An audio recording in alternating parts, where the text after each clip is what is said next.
जोबोद गोजोननाय मोनदों आं सिगाङावनो हामबाय होग्रोयो बे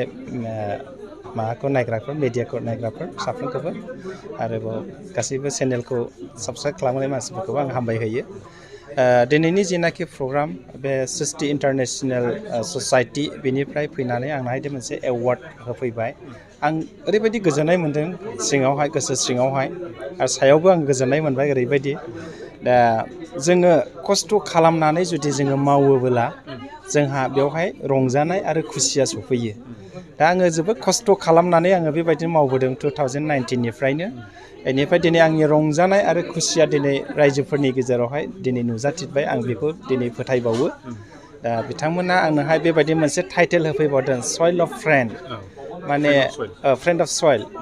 माने बेखौहाय आंनो होनायनि थाखायबो आं ओरैबायदि गोजोननाय मोनबावदों आरो दा जि टाइटेलफोरखौ आं मोनथावामोन आरोबाव जि एवार्डफोरखौ आङो मोनथावामोन एथ' बिथोरिया होननानै दा बेखौहाय आङो मोनफैबाय आरो बे गासैबो माने खस्थ' खालामनायनि फिथाइ आं बेखौ सानो आरो ओरैनो आथिखालाव मा आबाद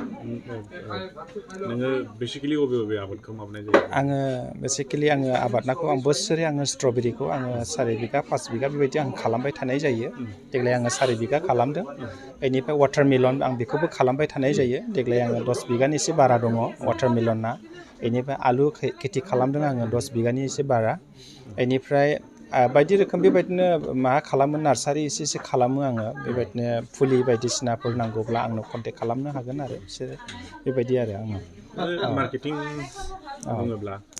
माबे बबे जायगायाव एक्सपर्ट खालामनाय जायो आङो मार्केटिंखौहाय जिनाखि स्ट्रबेरि वाटारमेलन स्ट्रबेरिखौथ' आंनि दायो लकेलावहायनो बयबो मिथिजोब्बाय नालाय आंनावहाय माने स्ट्रबेरि मोनो होननानै 5 बोसोरसोनि गेजेराव मानसिफ्रा बयबो मिथिजोब्बाय दा बेनिखायनो आङो गोजानाव थांनांलायाखै दा सम न'आवनो फुंनि 5टा 6टायावनो बिसोरो आंनावहाय फोजाफैनानै लानानै थाङो आरो स्ट्रबेरिखौ हस्लाबनोसो हाया खास्लाबायनोनो बेनिफ्राय वाटारमेलनाबो बेबायदिनो थारमाने गोजान जायगानिफ्राय फैनानै बिसोरो गारि फाथायहरनो लानानै थाङो बेबायदि आरो मार्केटिंनि थाखाय दायो जेबो प्रब्लेम गैथ'लिया फार्स्ट मावजेननायाव आं एसे खस्थ' मोनदोंमोन दहाय एडिसि साराबो एसे खोन्थाखाबाय दा बेबायदि आरो मावोब्ला जोंहा माने आस्थे जोंनि लामायाबो गेवलाङो आरो बेनो ट्रेनिं लाहैनाय खोनादों बावैसो सिगां आङो जापानावहाय ट्रेनिङाव दंहैयोमोन 9 मान्थ कर्सनि थाखायहाय बेनिफ्राय आङो बेवहाय मोजां आं सोलोंबोनो मोनबाय बेनिफ्राय आंबो एग्रिकालसारनि सोमोन्दैनो थांदोंमोन नालाय ओजोंहाय आङो क्रप्स एन्ड भेजिटेबल बेनिफ्राय फार्टिलाइजार बानायनाय बेनिफ्राय लाइफ स्टकनि बे बिसयफोरखौ आं ओजों सोलोंबोजोबनो मोनदों थियरि प्लास प्रेक्टिकेल आरो ओजोंहाय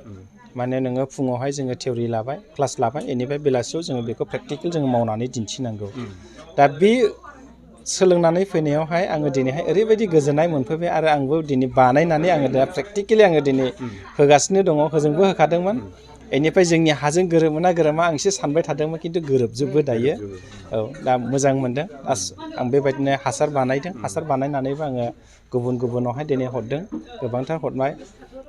बिसोरबो बाहायनानै ओरैबायदि गोजोननाय मोनदों आरो मोजां मोनदों रिजाल्टखौ मोजां मोनबाय बिसोरो बेबायदि आरो लांफैबावनो नागिरबावदों गोबांथार मानसिफ्रा बेबायदि गोबां समावनो नुनो मोनो दानि जुगाव बांसिनानो पेस्टिसाइड आबादफोरखौ मावनायखौ नुनो मोनसै बाजारफ्राव पेस्टिसाइड फानो नोंथाङा नै मा होनो बेखौ अर्गानिक आदबजों नोङो मावगासिनो दं औ नंगौ बियो माने जोंनि दायो आथिखाल मुगायावहाय फ्राय जोंना खालि केमिकेलजोंहायल' जोंनिया माने आबादखौ मावो खिन्थु केमिकेला मा बेखौ जोंनि फार्मार्सफोरा बांद्राय मोजां मोनथिया माखासे लकेल माने फार्मार्स गामि सिङाव थानायफोरा केमिकेल होयोब्ला बिफाङा जागोन बे थिगैनो दङ फसलफोरा नोङो गोबां मोनगोन बे थिगैनो दङ खिन्थु बे गोबां मोननायनि माखासे रिजाल्टआ नोंनि माबायावसो हेल्थआवसो फैजोबगोन आरो औ हायाबो मा जाहैगोन माने अभारलड लायोब्ला गारिफ्राबो थाब इन्जिना गाज्रि जाहैयो थिग बेबायदिनो हायाबो अभारलड लाहोबाय नालाय मोननायनिफ्राय बारा लाहोबाय बिनि थाखायनो हाया थाब गाज्रि जाहैनायनि चान्स थायो आरो बेनिफ्राय जों पेस्टिसाइड बुस्थुखौ जोङो सारनायखौनो जों जानायनि थाखाय जोंनि हेल्थआ सानसे एसे गाज्रि जाबोगासिनो दं सोरहाबा डायबेटिसनो सोरहाबा हाइ ब्लाड सुगारनो ओमफ्राय सोरहाबा बेबायदिनो ब्लाड प्रेसारनो सोरहाबा बेबायदिनो गुबुन बेमार केन्सार बेफोरो माने बे पेस्टिसाइड बुस्थुफोरनिफ्रायनो जोंनि माबायाव हेल्थआवहाय जाफैयो आरो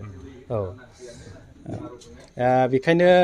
आङो खावलायो जायफोरानाखि दानि यां जेनेरेसननि आबादारिफोर बिसोरो बयबो जुदि अर्गानिकआवनो जुदि आगान सुरोब्ला जोंनि हेल्थफ्रा जेबो बेबायदिनो नस्थ' जानाय नङा आरोबाव जोंनि उननि जेनेरेसनफोरा बिसोरनि लाइफफ्रा लावलांगोन आरो गोबावसिन जोरलांगोन जेरै गोदोनि आबै आबौमोना केमिकेल जायैखाय एसे गोबाव जोरोमोन सोरबा 100 थाङोमोन 110 20 इदि थांनायनि जों खोनाबोयोमोन बै समावनि आबै आबौमोनखौ खिन्थु दानि जिनाखि माने मानसिफोर बिसोरनि लाइफआ ओरैबायदि गाहायाव दं 100नि गाहायाव जौगागासिनो 60 70 इयार्स बेबायदि बे जाबाय केमिकेल माबा जानायनि थाखायहाय आरो